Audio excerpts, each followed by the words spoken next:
We will call the meeting to order at 7 p.m. on whatever day this is. It's Wednesday. July 29th. July what? 29th. 29th. Gosh. And just as a matter of record, this is the Finance Committee. The Finance Committee has two members. That is Ken Keefe and myself. Ken is present by video login, and I'm here in person. We also have with us in the room Heather Smith to be able to school us on all the finances, and Dr. Hall. So the roll call is easy. Ken, are you there? I am here. All right, and Ken now ask me if I'm here. Got it. We're good. You've got it. Okay. All right. We are going to stand for a pledge of allegiance if you're able. I pledge allegiance to the flag of the United States of America and to the republic for which it stands, one nation, under God, indivisible, with liberty and justice for all. So, as a reminder here, we have no hard agenda in terms of things to have to approve tonight. So what we're looking at here is a discussion and a review of what we have for the budget for next fiscal year. In fact, the fiscal year we're in. Yes. Ken, you've seen the, so for those on the recording here, we'll just approve the agenda. We will approve minutes from just about a year ago, in fact, December of 19, the last time this committee met. We have no public comments for tonight, and then we'll review the budget and adjourn after that. So, Ken, would you be so kind as to make a motion to approve the agenda? Sure, I move that we approve the agenda. All right, I will second that because I can. All right, all in favor of approving our long agenda tonight, say aye. Aye. Aye. We're good. All right. So again, the agenda is simple. So we have in front of us minutes from last December when the Finance Committee went. We did not have our Chief Budget Officer here that particular night, but we did review tax levies, and we had with us here our Mr. Kevin Hyde from our advisories and had some bond questions. So that's the essence of the Finance Committee from December of 19. Ken, would you also be so kind as to make a motion for approval of the minutes? Sure, I move that we approve the minutes from December 11, 2019. All right, I second, and because we both said yes, it is approved. Okay, we will put that aside. So now, with having no public comment, let's review what we have for the budget. We've got a few papers here that are available that are summaries, but I presume we'll go deeper than that. Yes. All right, Heather, the floor is yours. Okay. First, I want to start off by saying this is a very preliminary budget. So everything has been, I was changing it up until Friday when I found out there was more residential placement. So I will continue to change it to reflect the most current information as we go on until it is adopted. So what I kind of want to just start with the assumptions to make sure that everybody agrees, that or doesn't have any issues with the assumptions I've made so far. Assumptions on revenue, of course we already have our levy that was levied back in November, so we already have it here. So those numbers are put in at 98.5%. Why do I put it in at 98.5%? Because you don't know the collection rate. So I always, usually the collection rate's pretty high, but I always think it's better to be conservative. We've had those discussions before. And another thing I did a little bit differently, as you know, at the end of the year, in the past, Champaign County, or actually let's just go with Mahomet. Mahomet itself used to get $8 million between May and June. The last 2 years, we've gotten $4 million of that $8 million. I am not going to budget for $8 million anymore. I am just budgeting for one fiscal year's worth of tax levy, which means we still have to get the $4 million because we got the other $4 million last year, for this year's. Right. So, but that way we're still going to be expecting that early payment, but not as much, about half, just on the trend for the last 2 years. Worst case scenario is that the county clerk decides, or treasurer decides to completely withhold that other $4 million too until July, but that's something that we can't anticipate at this point, and I'm having conversations with them in the meantime to. So you're saying we did get $4 million in June of this year, yes, which was last fiscal year. Yes. And you have budgeted the same for next Yes. June. Mm-hmm. Yes. But even that has some risk of Yes. being punted to July. Yes, depending on the county treasurer. Yes. Okay. Ken, you good with that? Yeah, that sounds reasonable to me. Okay. So, and I will continue conversations with them as well, because I've asked them already, and I think the position will be up for election soon as well, so it might take conversations with the new person as well. I did call them and thank them afterwards for sending what they did send, because it would have been even worse than the previous year if not. So the interest is not that much right now, so I did it off of current interest rates. Our interest has gone down quite a bit, obviously, with the world conditions in the last year. Food service, I budgeted lower revenue because I don't know what we're going to be able to claim and what we're not going to be able to claim this next year, just because we don't know exactly how the whole year is going to look like. And we do get quite a bit of money in adult sales, and from teachers, and and we may not have that because they might not be here all the time. It's the unknown, so I just thought it was better to budget it down. Local fees, I also budgeted those down as well, just because we don't, at the time, we might know more. We've got some information from IHSA today, but like for sports and things like that, we're not going to charge them if they're not playing. So I lowered that amount as well too.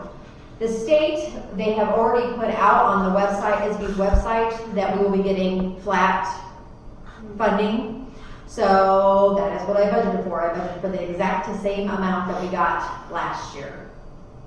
Corporate replacement taxes, I assumed a decrease because we don't know. It's basically personal property taxes, that we don't know what we haven't seen a decrease to this point, but it wasn't a big decrease, about 4% decrease. So I'm not like totally taking everything down.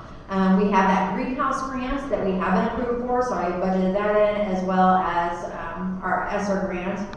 The TIP, I assume the same as last year's budget, hoping that it'll come in a little bit higher since the EAV went up, but just assuming that we'll get the same.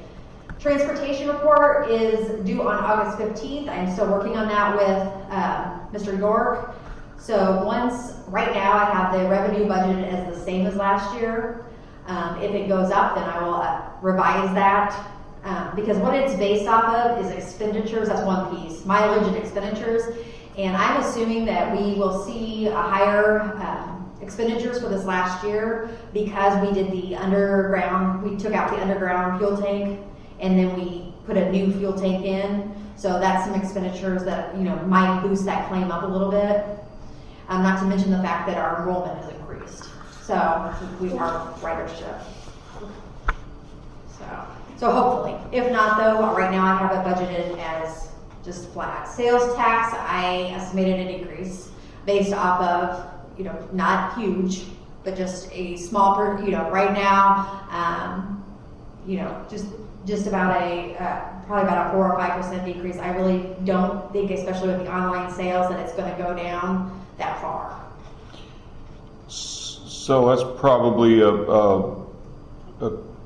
good thing to do, to be conservative. I think the TIF, also a good thing to be conservative, because we have construction of some new stuff right out here on our entrance road, street, whatever, and so it's likely to go up nominally. Yes. Any questions with that, Ken? Those assumptions? No, well, so do you have how much you're estimating they're decreasing and increasing? Yeah, well, you mean for food service, I think I went down about, or corporate replacement taxes, I went down about 4%. Sales tax, I took it down to the average for this last year of what it's decreased.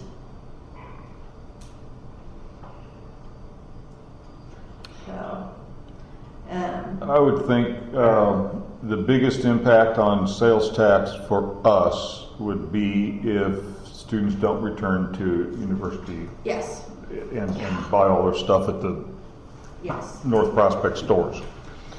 And again, as I get more information, I can always, adjust that as well. Or if you have any suggestions on what kind of decrease you want to see in that line item, then, I can look at it as well to see. One question of the tax experts that might help us, or you might even be able to look at the increases in August and September taxes, because that would be the EAB increase. That would be for the sales tax increase. That'd be students coming back to campus. And if we knew what that increase was, and we might be able to figure out, if we didn't have that increase, how much would it be? How much would it be? Okay, that's good. And the second piece would be, I'd be curious if the tax experts have any way to estimate the fraction of sales tax that are restaurants versus big box stores, Meijer, those kinds of things. I'm just curious if they have a breakdown by category. We could maybe learn something more from that. Okay, interesting. Definitely. Does that sound good to you, Ken? Yeah, I like that idea. Okay. As you know, we got the first wave of ESSER money. They have talked about a second wave of ESSER money. Of course, I'm not going to budget that because we haven't seen what it would be, or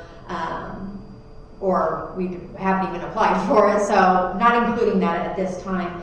All the other grants are included based off the allocations that we were given. Nicole applied for the grants, so the amounts that she was given, that is what is in the budget for the federal grants that we have, which is Title I, Title II, Title IV, Special Ed, Flow Through, and Special Ed Preschool. So, Is the ESSER money, is that the component of the CARES Act funding? yes, That goes to schools from the federal government, right? yes. Yeah, I see that on your list. Okay. Yes, and that's the money that we've already been awarded.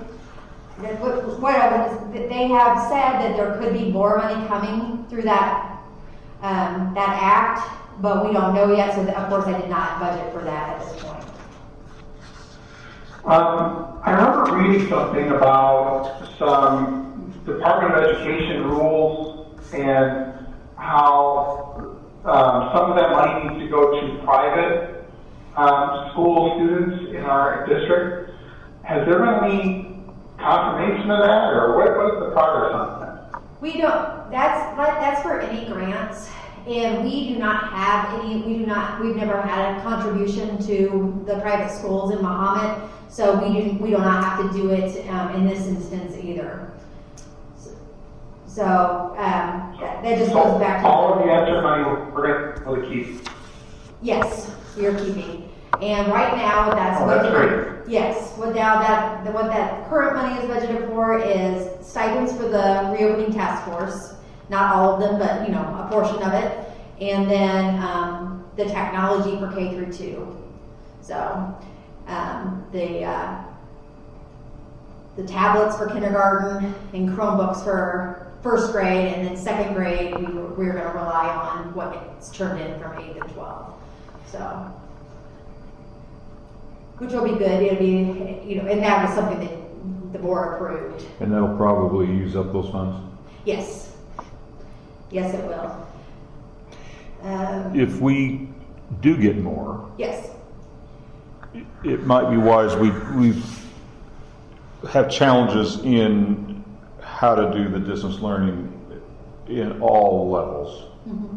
And there may be some things that we can do in some specific rooms, not all, Absolutely. Yes. that could merit funding from that source. Mm-hmm. I keep hearing that there's more federal money coming. They're working on the package, but If it's a gimme, then let's maybe work a plan yeah. to outfit. Ken, what I'm thinking of is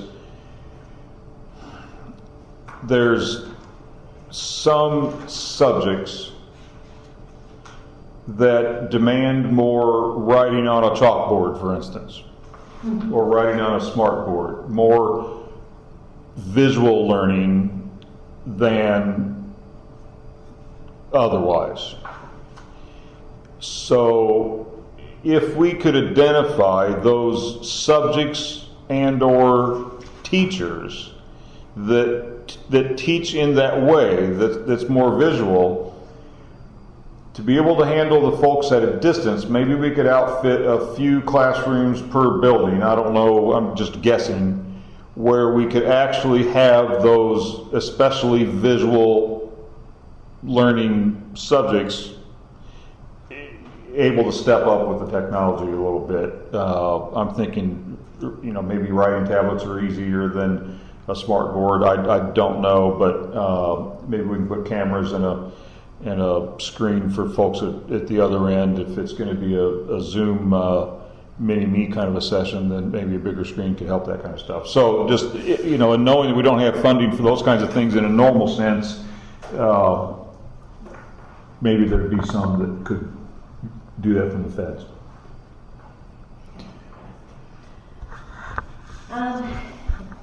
Next, Ken, you had asked about, knowing when we were paying on certain debt.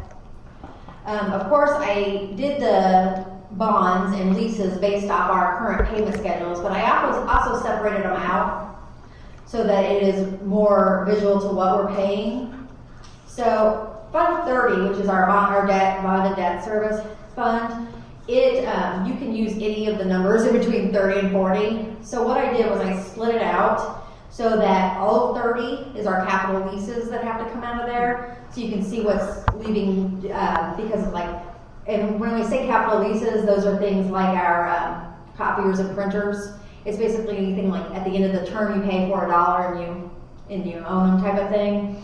But we have to pay them out of the bond and debts fund.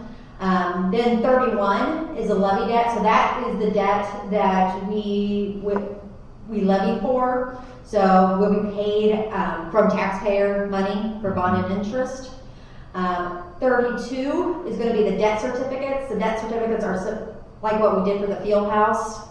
So those are paid we do a transfer from 60 to 30 to pay for those. And then of course 33 will be the alternative revenue bonds. And that would be anything that is paid directly from sales tax through an abatement. So just that way it's a little bit more visual and easy to see what is getting paid out of. And of course those are solely dependent on the revenue is dependent on what we're transferring into 30 and the levy revenue that we get. And then the expense is just what is due on a regular basis. I like that split. We've always had a little confusion around total debt isn't all the same as total debt. So that would show us the colors of debt underneath the surface. Yeah, super helpful. Ken, you've yeah, go ahead. Yeah, I really appreciate you doing that, Heather. That's going to be very helpful for us to understand what's going on there. Yeah, because then you can see, because what you do is when you do the transfers, you do them a year ahead, because I actually called Stiefel because I was a little confused on how the numbers ran. You do like, for this year's payments, we did a transfer last year. See, I would think it would be this current year, but that's how they, have advised us to do it. So the bondholders know it's all there Yeah. going into Yes. the year. That's nice. Yes, but that way, so it's a little, so that's why it makes it hard to see, because it's not exactly the same revenue and expense leaving, or coming in and going in the same year. So that's why I just thought it was easy. It's easier for me too. So that's why I did that. Right now, and I'll talk about some of this later, I have permanent transfers from working cash. As we've talked about before, our working cash is, I guess the best way to put it, a savings account. It's something that is automatically, it has a maximum rate on our levy that we get, but it's money to put back and can be transferred into any of our operating funds. So what I've done, as you probably, well, you haven't seen yet, but last year we ended with a negative balance in operations and maintenance. So I've already decided to go ahead and, well, I'm proposing to do a permanent transfer into O&M just to start the year off. And that's $365,000, and then to transportation, $75,000. Now that $365,000 may be increased or decreased. That is one I am still working on with Steve. I have reviewed all of the O&M, and basically, like I said another time, it's a very clean O&M. It is all supplies, but the one thing is that it is, we don't have a physical warehouse here. So a lot of times, if somebody's ordering so much of this and so much of this here, you don't. So Steve and I are working on making it so that he approves all of them as well, besides just the principals. That way, he has a good understanding of what, what is where. Not duplicating. Yes, not duplicating and not buying things, not that we don't need, but that we don't need at that time, to make it more of a, just another control to put in place. Because him and I are still reviewing that fund, because right now, even with that transfer, due to raises and, it would be negative again. So last week we looked at a balance of what, minus 180? You mean for the end of the year? For the end of the year. 160. Okay. Negative 160, and right now I'm at a negative 81,000 with the transfer. So is that line item taxed specifically? Yes, it is taxes specifically, but But we can't raise that. no, not without a referendum. That's okay. One thing I can do, but it's kind of take one from one and, it wouldn't really make a difference overall, is one thing I could do is, like, say we started having higher balances in the ed fund. Okay, I could actually divert some of our either state aid, well, I call it state aid still, evidence-based funding or corporate replacement taxes. I could actually divert that to O&M, a portion of that, but at this time we truly still need it in education. So, but it would just be, they're two operating funds, so it'd be just switching it off on one or the other. We do, even right now, after all of these transfers, we still have $3 million in working cash. So if I have to do another $80,000 transfer, it's still not gonna kill us in working cash. And even with that negative, I know, Ken, this negative, I know, because I had a couple calls and concerns today, because it looks right now, just off the bat, $1 million deficit, for the year. I want to explain that a little bit before I finish my things, and that deficit is current projects. Last year we did bonds for $965,000. So we got the bonds last year, so we're paying for most of everything this year, plus some other projects that we've approved here and there, especially like in for example, I'll give you an example. We have the administration office, the field house that's still going on, the high school entry, and the Lincoln Trail entry, which would be paid on tour, and then HLS, we have the high school floor, the Lincoln Trail stairs. The rest of the roof the paint booth, and the desk collection system. So all of the things that are in place, it's just we have not paid for them. That's what that deficit is. And you'll see that it's coming out of tort, fire safety in our site and construction. The majority of it is, all of it is, all those projects are, those are non-operating funds. So like, and you know, like Ken, you know, you've had concerns about the financial profile score, that those things will not affect that. And actually, for the budgets that I have right now, again, preliminary, we would still be in financial review, which is the, you know, second to the highest. Yeah. So even though it looks kind of scary just looking at that number, it's just because we gained money last year from the bonds and now we're going to be spending it. By the way, the dust collection system was approved by the state for health, life, safety funds. Yes. Oh, good. Yeah, just found that Good. out this week, so we can. Nice. Yes. And that is budgeted in the health, life, safety, the desk collection and the paint booth. So we have those in there. So So when you budget revenue for O&M, for instance, Yes. you're just going to budget whatever the max rate is because we can't, I've met, whatever that statutory rate is. yes, but minus a 1.5%, because I do 98.5%. Yes. Yeah. Mhm. Got it. So, and then of course, you know, you have little things, which of course I did not, some of them I have not put in because until we find out some more information like building rentals, if we have anything like that, you know, that's just little income, not, but our biggest one is the levy for that Yep. area. Got it. Okay. Now, and Ken, I know you had talked about, you know, wanting the salaries and everything early. We didn't have them in the system, so I actually pulled everything down person by person and went in and moved them physically to the new scale. So the actual salaries and benefits are based off of the people that were here, the new people that have come in so far or that we've hired, and any replacements, like for retirees or we actually first, and then for people that we haven't hired yet, those would be all, I don't even know how many at this point we haven't hired, but they would be estimates based off of a middle range salary and benefits. And, you know, that might be a conservative as well because you might hire somebody you're most likely, you usually hire somebody that's with less Fairly new, experience. right. Yeah. Right. But just to be conservative. Insurance, we had a rate increase of 3% this last year. So I included that 3% On for health insurance? Yes, health insurance. And we will get another increase January 1, but I figured by just doing the 3%, that would make the last part of the year go up by 3% as well. So it should be offset. Purchase services and supplies. I made those flat so far, and again, like I said, I'm still working on some stuff with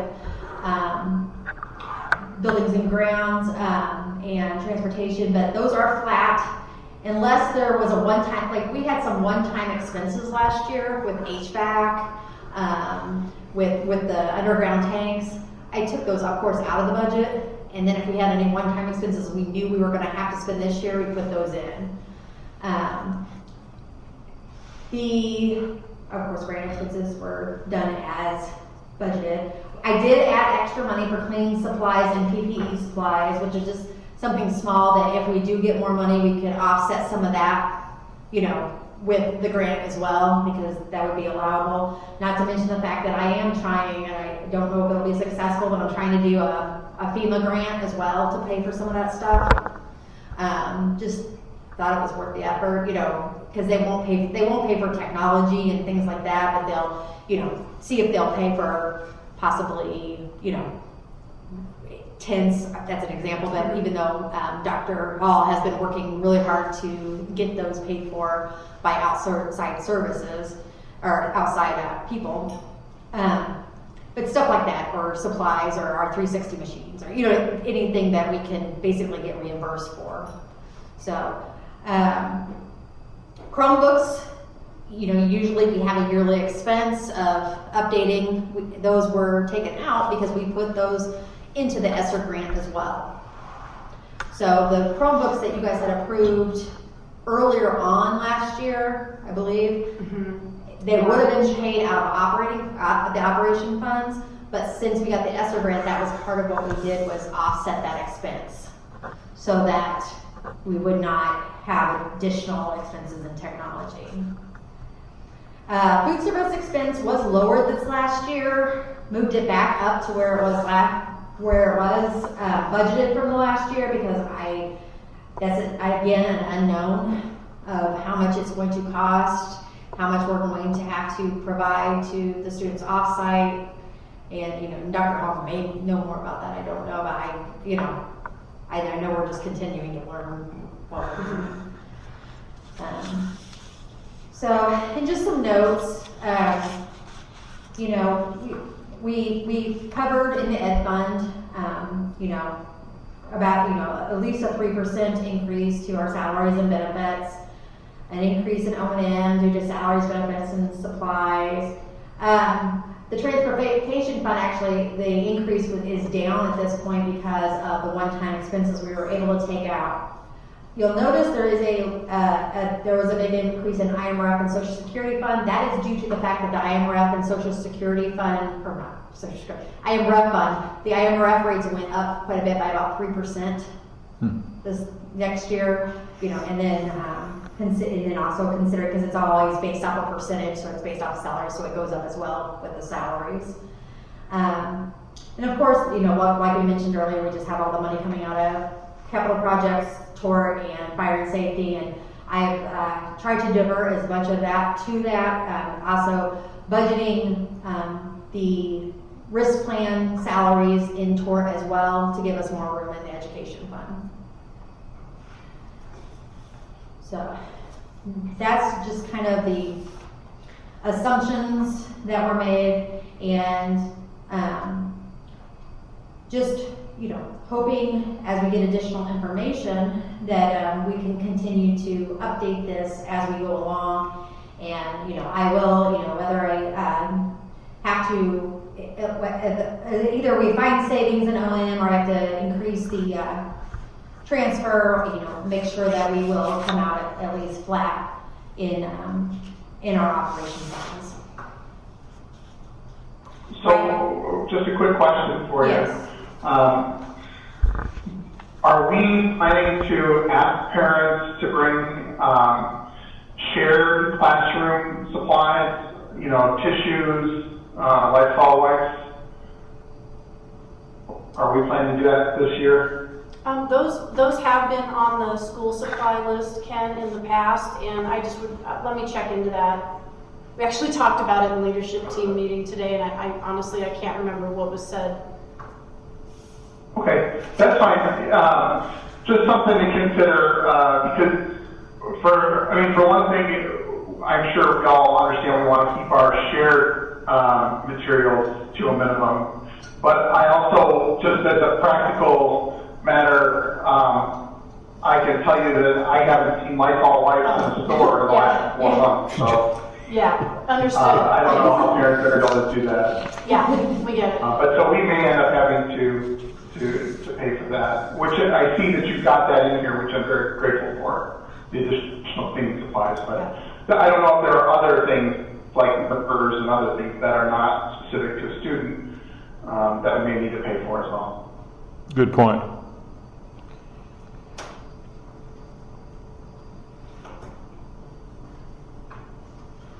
So, Heather, on your budget categories here, you got them all listed. Which ones are subject to and not subject to rate limits? Okay. Education has a rate limit. O&M has a rate limit. Bond and interest is not. It just has what you owe. Transportation has a rate limit. IMRF does not in Social Security. Site and construction, obviously, there's no levy for that. Working cash has a rate limit. Tort does not. And then fire and safety has a rate limit. So really the only, what I call as needed funds are tort and IMR and Social Security. So we can levy for what we actually need in those funds. So I'm looking at the fire and safety expenditures higher than usual, because it will be more than what we had Yes. as a balance at the end of June. Yes. But that's the one-time things that you've mentioned Yes. here. That's the high school floor, which is gonna be 65,000. The Lincoln Trail stairs, 20. The roof, we still have about 45,000 left to pay, for the high school roof. But dust collection now moves from fire and safety to, No, it's fire It's safety. fire. oh, okay. And it's about Gotcha, 190. Gotcha, yep. And the paint booth is 24, so yes, and, that's one thing you can spend, and, that does not go against us at all. That is actually for those items. Right, so Ken, one of the things that we discussed in December, according to the minutes, and I remember you will too, do we increase rates on the funds that aren't limited in some small ways to be able to take care of unexpected expenditures? And so the tort line would certainly be one of the only things that we can increase without a rate limit. And of course, we don't know, we prefer to have things go to tort because we can tax for those, we can levy for those without the limit. So I don't know how to predict what the next couple of years would be for tort items, because I'm not sure we have an inventory or a walkthrough to figure out what might be coming up in the next few years. But it might be, if we can task Steve to just make some kind of prediction, what's really hanging out there. I know this dust collection was hanging out there for several years.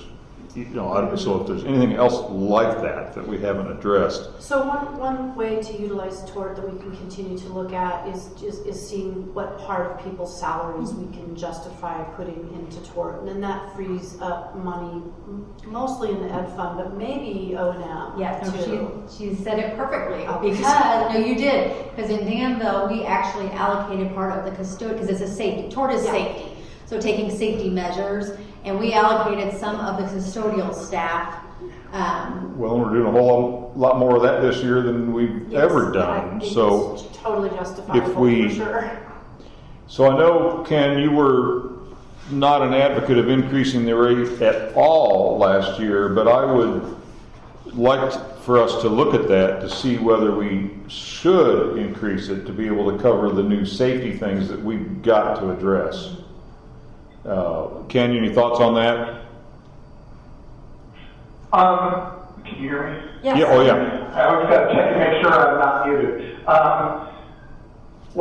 So the tort fund, can you tell us what percentage of the expenditures are going towards salaries already? It depends on the person. There was time studies that, it was in the risk management plan that was approved last board meeting.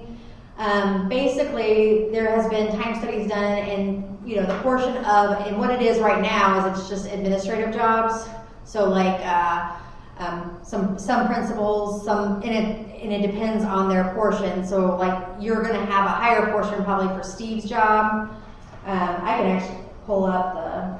Sorry, what I'm asking is, of that 1 million or that you have budgeted, Yes. how much of that, what percentage of that is for salaries? At this point, hold on, let me look. I actually did something for the auditors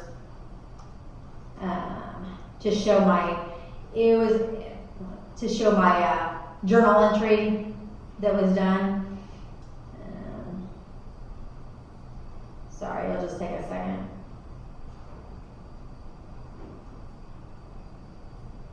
For a minute. Sure. And, while you're looking at that, so Merle, I think that we probably, given that we're budgeting to be a little bit in the red on the tort, although we can tweak that between that and the education fund by tweaking which salaries, what percentages go where. I would say it looks like the tort fund makes sense to stay level. But the other fund that we discussed was the IMRF, and it looks like the balance will almost double on that fund. So it might make sense to cut back on that rate a little. What you can do, and this is what I have done in the past, is because first of all, you know, as much as, you know, it's nice to lower a tax rate, you never get it back. And right now, I will tell you that Mahomet is one of the lowest tax rates in Champaign and Vermilion County. And obviously, that's why we're running with the fund balances that we do, you know, now.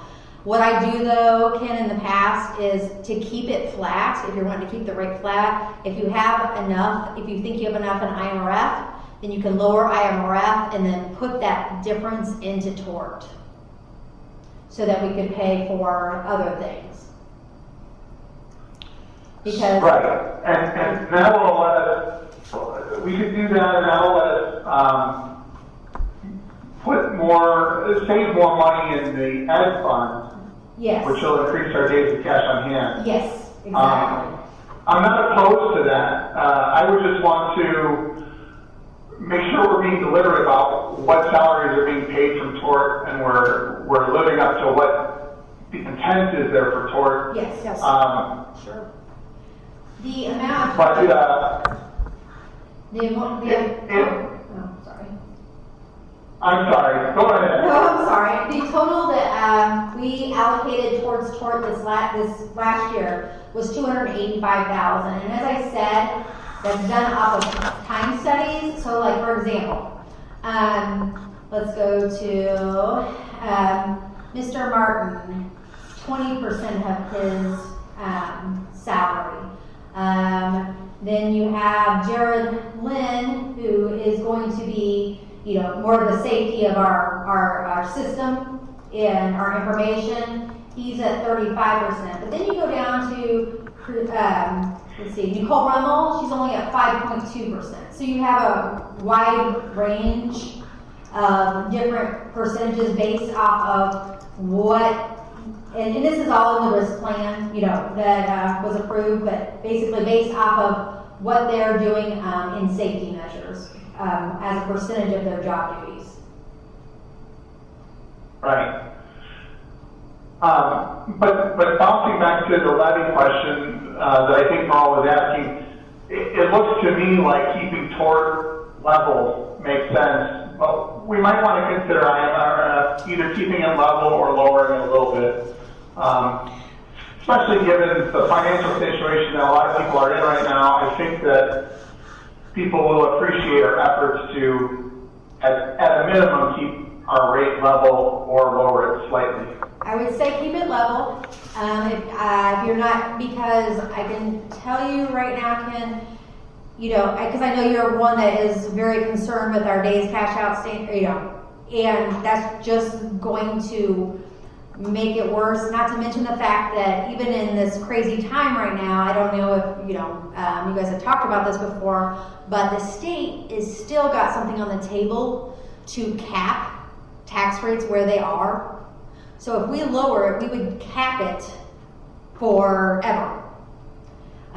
So I would say, you know, we should at least keep it level. Is that the proposed legislation? I haven't seen that. It has been for quite a while, yes.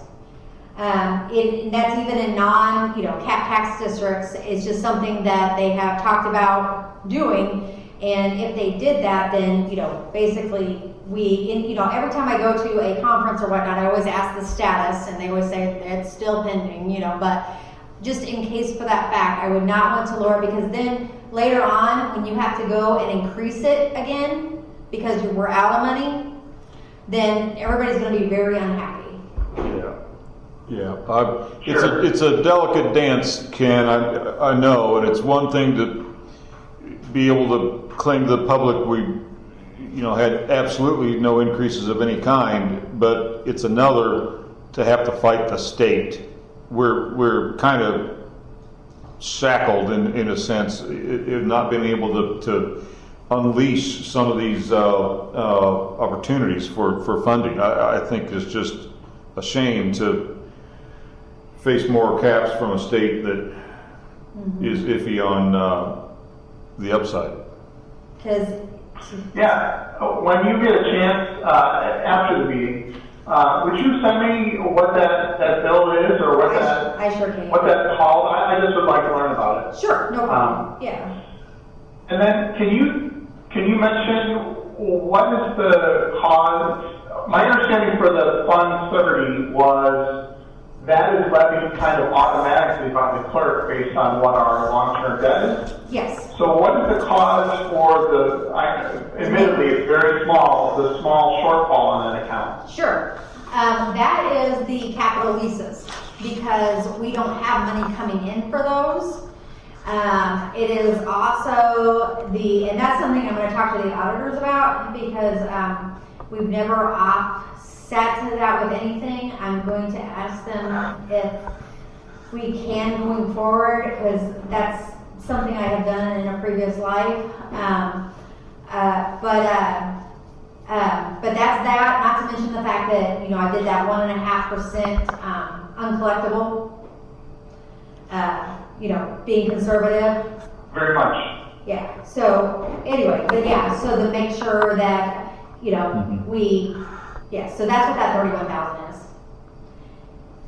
If I look at So Ken, in essence, a lease that's a financing lease is considered a capital debt by edict, by accountants, because it acts like it.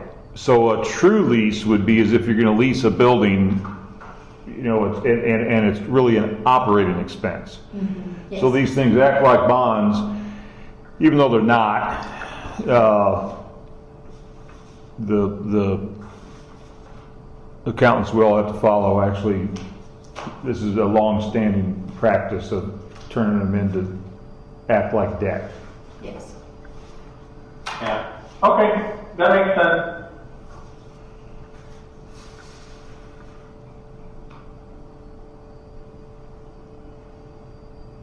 So it baffles me, the transportation is rate limited when we gotta change all sorts of games this year to get kids transported back and forth, and it just bothers me that they think we can't, we have no mechanism to recover extra transportation costs in our responses this year to all this pandemic. Yeah, there's no doubt that there's costs that we're incurring due to that will not get back. Yeah. Right. To me, that seems like a perfect use for the next round of federal funds if they materialize. Well, that could be good also. I think we should have a mechanism to capture what any increased costs are from the pandemic going forward. It's going to be a little difficult, but if we can ask all the staff to think in terms of capturing what those costs are, and if we can roll it up at all, it'd be nice to know, or at least tell ourselves. We may at some point, if it was substantial, we'd have to look at a working cash bond or something if we start dwindling days on cash on hand year after, say in a year, if it really costs us that much. But we ought to know what that number is And what I can do is I can and track whether we everything can off. levy for it or not. Yeah.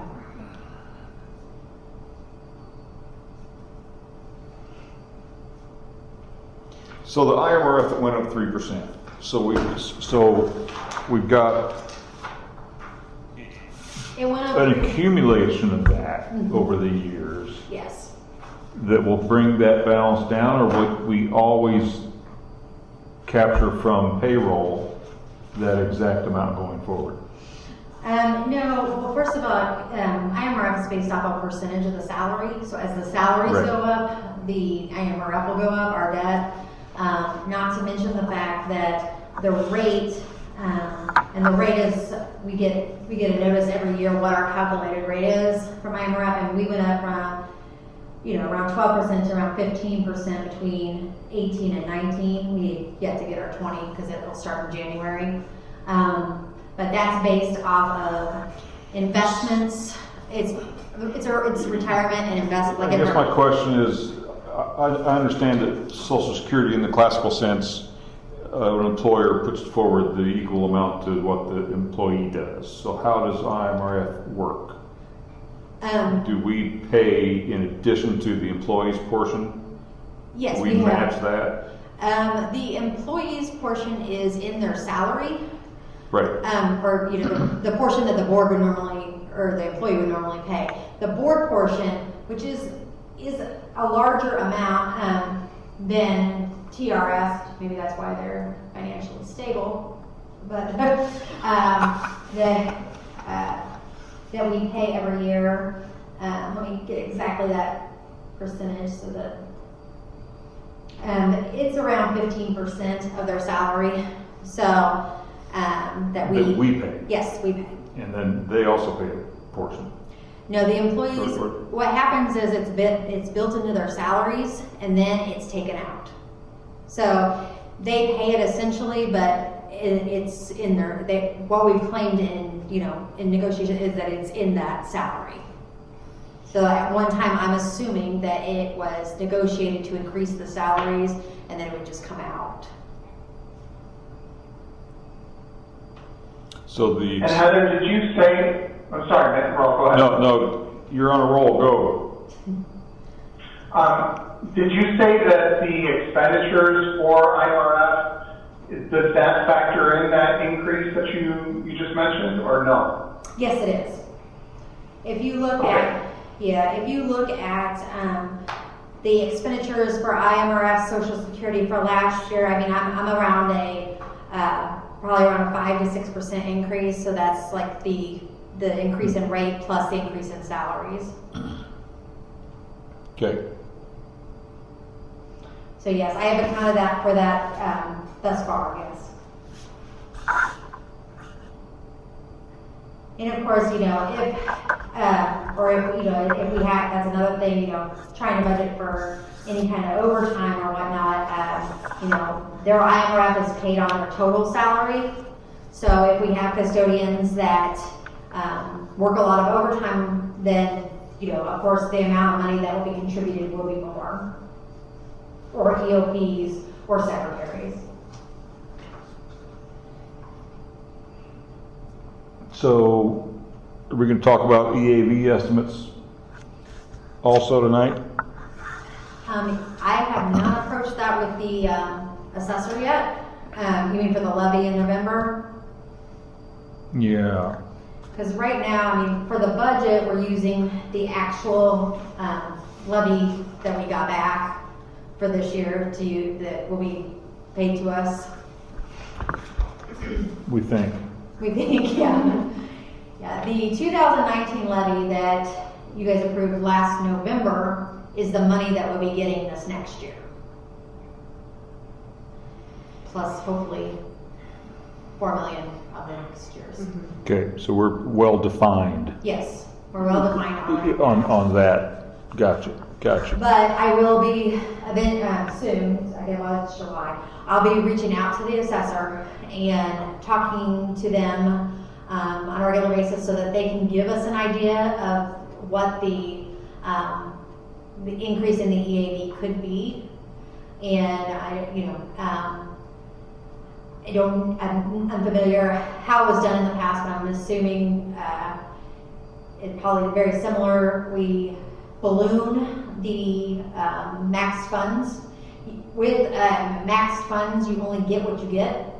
So if the EAV only goes up 2%, you only get 2%.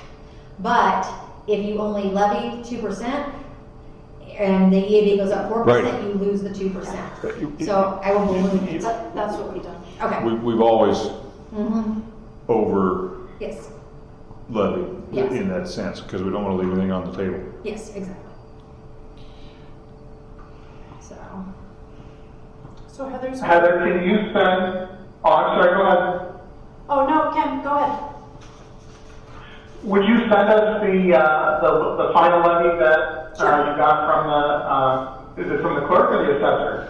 the final levy I got from the clerk, and I got one from Champaign and Pyatt. Yeah, we will. Okay, would you mind sending that to the board? Oh, I have no problem, that's perfect, yes. I mean, no, I don't mind. Yes, thanks. Yes. So, You had a comment?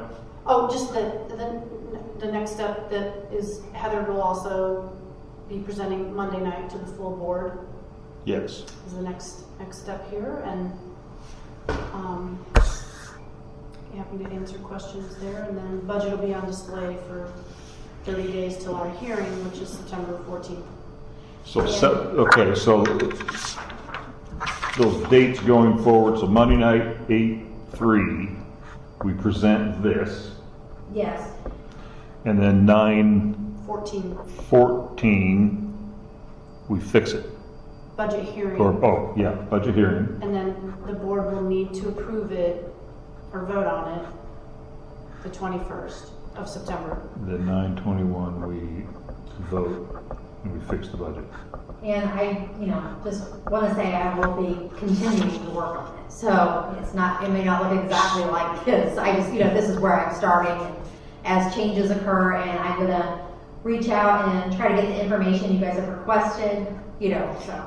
So for Monday night, why don't we have in the packet not only the budget material you've given us here, but this sequence of dates, just so Okay. we know what's coming up ahead of us as well. That'd be helpful. Okay. Now, the practice of trying to be as accurate as possible means that it's sort of a moving target Yes. up until the budget hearing, Yes. but we are supposed to have it posted 30 days before that, right? Yes, but you can make changes throughout that 30 days. So let's be clear as to why we change. So that might just be a conversation worth having on Yes. even Monday night. Is that, hey, this is a moving target, and what's the most important reason to get that budget as close to reality as possible in those 30 days? In those 30 days, we want to get the expenses as close to possible so that we don't have to do another a budget amendment later on, because, you can only be, so you can only have so much of a variance in between what you have and what you don't have. But then also so that we can have targets, true targets for our staff, because within our financial system, when we're doing requisitions and POs, we're looking at the budget on a regular basis to make sure we stay within those guidelines. So we want it to be as accurate as possible so that everybody has a true. So operational benefits, management benefits, I would think also an additional thing this year, we start school mid-August or whatever, we're 30 days in before the budget hearing, but it's going to be a Wild West on a few things because we can't estimate the costs in this new way in which we teach and the way the education is delivered. So that might be worth just whether you want to write a statement in there or whether we talk about that.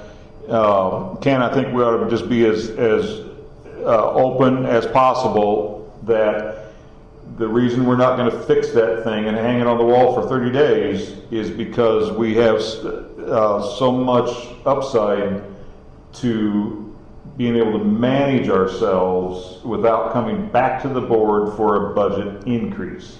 That, and then also another good thing is, and this is the idea, I've never had anybody actually come to me with anything, but the public has an opportunity if they want to say, okay, what is this? They can come and talk to me as well while it's on display.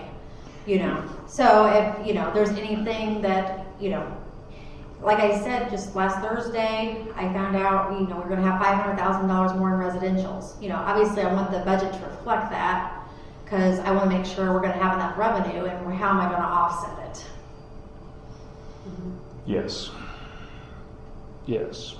Yeah, I think the thing to do there is to make some very clear qualifications of this is tentative. That's going to just have to be our mantra. Yes. Yes. Yeah, I think so too. I mean, I understand the logic of trying to get it fixed. So let's be sure when we post it. For example, like what you guys have brought up tonight, looking at sales tax a little bit more about, what if we find out, more information and we make a decision, we would want to decrease that instead of keeping it where it's at. Yeah. So. Yeah, be as realistic as possible before we have to commit. Yes. In my time here, I've never known where we had to come back to redo a budget approval. Don't want to have to do that. And one thing I'm going to try to get, and as long as everybody's good with it, is this next year doing, you might see something, if everybody's okay with it, like in the consent agenda, it'd be a zero effect, but it'd be budget transfers. And what that is it's a zero effect, but say, for the grants is mainly the main reason for that. If they change something with ISB, they're not going to spend it on purchase service because they had a big supply come up, so they have to move it. Then we would actually move it in Skyward as well, so that our books match ISB's records. So, but that would be a zero effect. It would not have any increase or decrease, but it's something that does have to go through board, but then we can make the changes in the system to match. Okay. Yeah. So it's actually been a while. What was our? So we got an increase. We got a surplus in the education fund. Yes. This $157,000. Yes. It's See, if I wouldn't have done that adjustment to tort, we would have had a decrease again. And in my opinion, I believe we need to keep our operating funds higher than worrying about our torts. Yeah, I was just going to make the observation that we've not always had a surplus budget for the education fund the way with this because of the state we live in and what we've been through. Very true. Right. Yeah. Probably 6 out of the last 10 years, we had deficit budgets in the education fund. Tough way to go. Well, good work, Heather. Well, thank you. And anything else you guys think of in the meantime, just, shoot it to me and I'll, look into it so that, like I said, so that we can get this as accurate as possible going forward. Yeah. Ken, questions, comments, observations?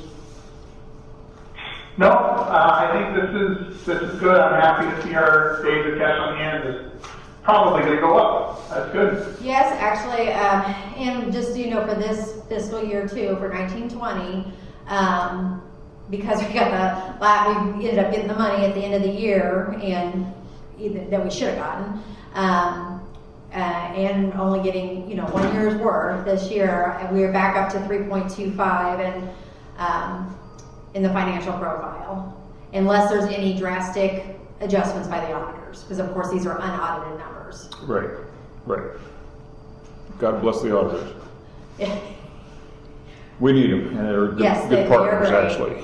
They are great, and they've been working very hard. Got to keep up with all the state changes and so forth too. So, yes. Dr. Hall, anything more from your perspective? I don't think we have anything more either. So, for the record, all we're doing is observing tonight and hearing we don't have to vote on this to go forward and anymore to the board. That's just an automatic step that happens. So as a committee, we don't have to approve to have this go to the board. So we don't have that burden in front of us here tonight. So anything else to share tonight? Hearing none, Ken, any objections to adjourn? No, I second the motion. There we go. There we go. All right. We stand adjourned at 8:05 p.m. We appreciate the ability to do this.